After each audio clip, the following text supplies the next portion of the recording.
Hello, grade 11. This is a new revision sheet for you.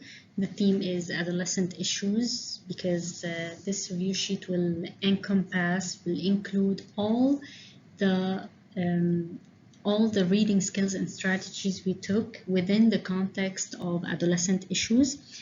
The worksheet's name is Worrying About Tech Addiction, worrying about whether we are too addicted to our phones, to our tablets, to all the technology around us, the social media, etc. By the end of this revision lesson, you will be able to discuss ideas related to technology addiction among teens, figure out the meanings of unfamiliar vocab words and terms related to the text, identify and recall synonyms of keywords related to the theme, comment on the significance of a title with relation to the text, identify types of introduction, identify types of audience who might be interested in reading a certain text, and comment on their interest. Finally, identify author's tone in a text. Okay, so let's begin reading the article together. The title is Worrying About Tech Addiction. Paragraph 1. Your phone buzzes, a message, an Instagram post, or a tweet has come in, and it is right there, promising a brief but necessary hit of connection. All that you have to do is look, but just as an experiment, how long can you resist looking? A minute? 2? If you make it that long, how do you start to feel? Can you concentrate? Does your mind wander at what you are missing? And if you give in, as you surely will, as you probably do many times a day, how do you feel about yourself? So the author obviously started the article here with a series of questions to arouse our attention, of course, and to set the background for the article, which is obviously about people who are addicted to technology, like smartphone technology. Paragraph 2.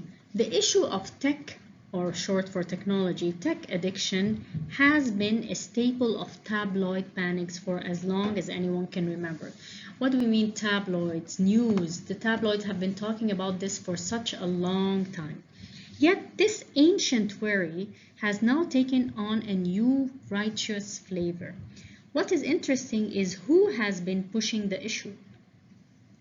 Several former Facebook executives, those are, were people in charge of Facebook, the very people who set up the like-based system, a system where you put a picture and people will start liking it, of digital addiction and manipulation that now rule much of online life, have begun to speak out in alarm.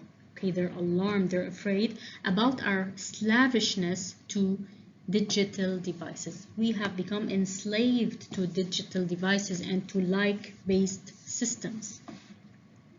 Paragraph 3. And their worries seem resonant. Resonant, it means they resound everywhere. People are listening. Now that we all have phones and we are looking at them all the time, how can we deny that they hold some otherworldly, possibly unhealthy bondage over our brains? So they have made our brains bonded, or in this case, taken hostage, if you want. Paragraph 4, it's a social validation feedback loop. Okay, so you put that picture or that proverb or something you just felt like saying, and you'd see whether people will like it, the comments. It's sort of a social validation for you. People will start validating what you are saying, either with or against, etc. It's a social validation feedback loop. I'm expecting feedback from people when I post a picture. Sean Parker, Facebook's first president, told Axios in an interview in November. He described Facebook and other social apps in terms once reserved for cigarettes as products specifically engineered to exploit addiction. Those people take or make use of our addiction tendencies. They want us to become addicted, just as he said the pack of the cigarette makers or the cigarette companies want people to get addicted to cigarettes. Those companies like Facebook, Instagram, Twitter, etc., they exploit, they use our addiction. They want it.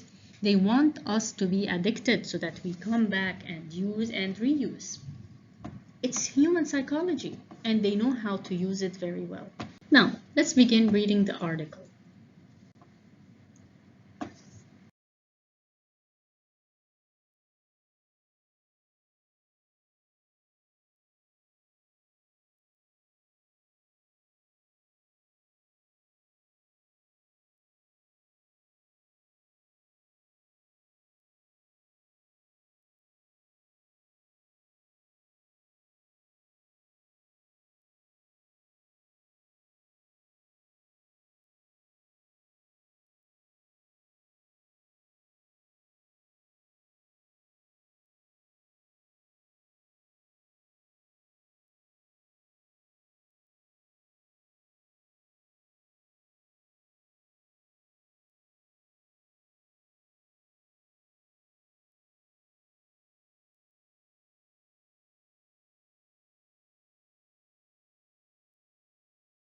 Okay, this is the answer. Okay, this is the answer. What do you conclude about teen social media usage in the years between 2012 and 2018? This is the topic sentence. The bar graph depicts teen social media usage in the years 2012 and 2018, and there's the analysis.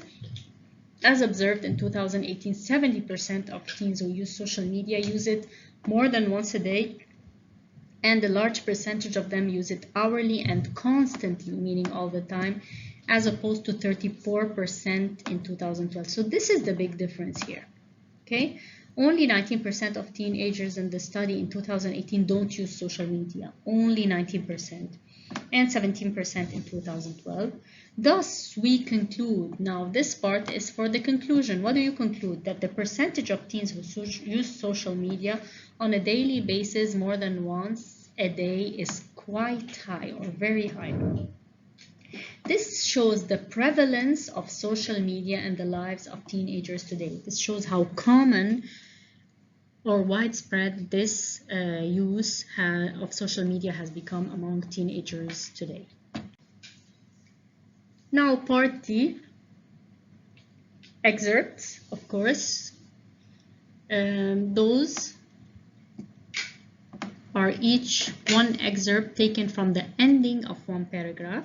I already displayed the paragraph for you to show you how they are linked. If you read this, in other words, if your phone is nearby, you can never really stop thinking about it. This excerpt is obviously thematic with this paragraph when you read it. Talking about phones being nearby.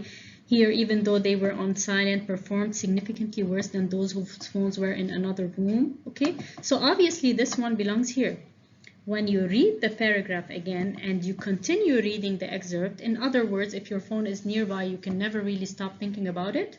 You see that obviously this is part of the paragraph or taken away from the ending of this paragraph. So, excerpt 1 fits paragraph 6, or excerpt 1 completes paragraph 6. So in paragraph 5, the same. God only knows what it's doing to our children's brains. Even Wall Street has weighed in with 2 large investors asking Apple in January to study the health effects, etc. For parents to limit their children's use of iPhones and iPads. Obviously, this is a key, that this is the correct ending of paragraph 5. And this is how we write it. The above extract fits paragraph 6, or completes if you want. The above extract fits paragraph 5, full stop. Okay? Now moving on to the vocab part, use contextual clues to figure out the meanings of each word in the box, then fill in the blanks with the correct words to complete the sentence. Righteous, if you're doing the right thing. Exploit means the wrong use of something. Prohibitions is when things are not allowed. Resonant, something that resonates okay, reflects, okay, it's everywhere. Echoed, okay, when you make a loud voice in a room full of walls, it echoes back. Pursuing means following. Of course, many of you might not know some of those words, so you would go back to the context of those words where I gave you the paragraphs and try to figure out what it means in order to fill in the blanks. Number one, a career. Obviously, context clue, pursuing a career in the field of information technology will give you opportunities like no other.